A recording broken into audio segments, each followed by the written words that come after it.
La biblioteca. A les 5 de la vesprada, les musaranyes se'n van a la plaça de la vila perquè volen protestar.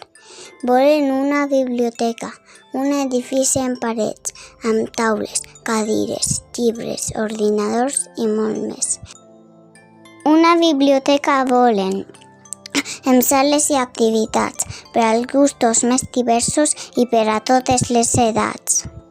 Ni pensar-ho! Diu l'alcalde. Ja tenim un bibliobús que cada mes ens visita 2 voltes, 20 minuts. Les musaranyes responen.